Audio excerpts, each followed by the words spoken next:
महाराज जी, कल जम्मू कश्मीर के पहलगाम में हुए आतंकी हमले में 26 निर्दोष लोगों की जान चली गई, जिसमें 20 से अधिक लोग घायल भी हैं। इस घटना ने दिल को झकझोर कर रख दिया है। इनमें से कई लोग तो बस अपने परिवार के साथ सुकून की भरी छुट्टियां बिताने गए थे। कौन जानता था कि ये छुट्टियां उनके जीवन की आखिरी याद बन जाएगी। रिपोर्ट्स के अनुसार हमलावर धार्मिक पहचान बनाकर लोगों को मारे। ऐसी दिल दहला देने वाली अमानवीय घटना के बाद देश में क्रोध, पीड़ा और प्रतिशोध उठना स्वाभाविक है। गुरुदेव, ऐसे समय में हमारी मानसिकता और प्रतिक्रिया कैसी होनी चाहिए? क्या इस दुख और घृणा के माहौल में भी कोई ऐसी राह है जो शांति और समझ की ओर ले जा सके? देखिए, ये जो घटना है मुझे तो अभी मालूम पड़े, ये बहुत ही निंदनीय और दुर्भाग्यपूर्ण घटना है। पूरे विश्व में एक बहुत अच्छा संदेश था कि कश्मीर में अब अमन चैन स्थापित हो रहा है, लेकिन कतिपय लोगों को इस तरह की चीज़ें शायद पसंद नहीं। और जो लोग जिनका उद्देश्य ही पूरे देश को अस्थिर बनाने का है, आतंक फैलाने का है, वे अपने इस मंसूबे में कुछ अर्थ में सफल हो गए। इस घटना की जितनी भी निंदा की जाए उतनी कम है।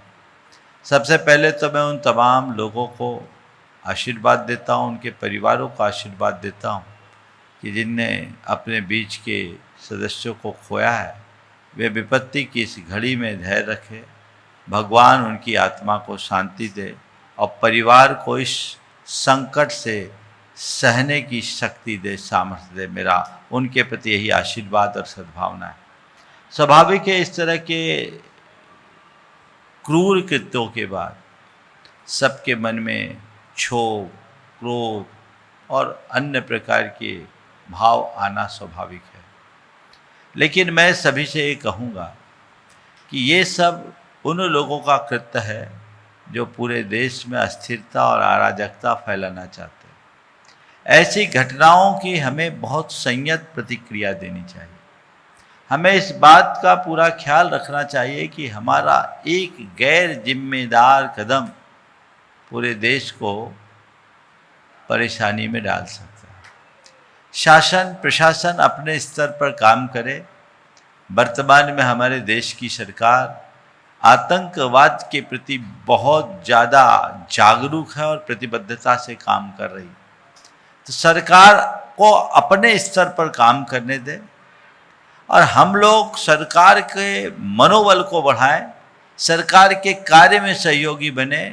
अपने हाथ में कानून लेकर सरकार का काम न बढ़ाएं। पहला प्रयास तो ये करना चाहिए। दूसरी बात, हम सब लोगों को मिलकर के देश में एक ऐसा वातावरण बनाना चाहिए जिससे सकारात्मकता का विकास हो। आतंकवाद को मिटाकर अध्यात्मवाद के विस्तार की बात करनी चाहिए। हमें इस विषय पर गहराई से चर्चा करनी चाहिए। हर वर्ग के लोगों के मन में एकात्मता का बोध जगाना चाहिए।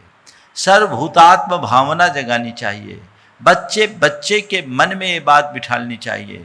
आज धार्मिक विभेद की मान्यता को लेकर के भी जो लोग कहते हैं, विश्वास करते हैं और इस तरह की बात करते हैं, उनसे भी कहो कि तुम भी एक ईश्वरवादी हो। तुम यदि किसी एक ईश्वर पर विश्वास करते हो तो तुम्हारे द्वारा मान ईश्वर की ही तो संतान है। कोई भाई अपने भाई की हत्या क्यों करता है?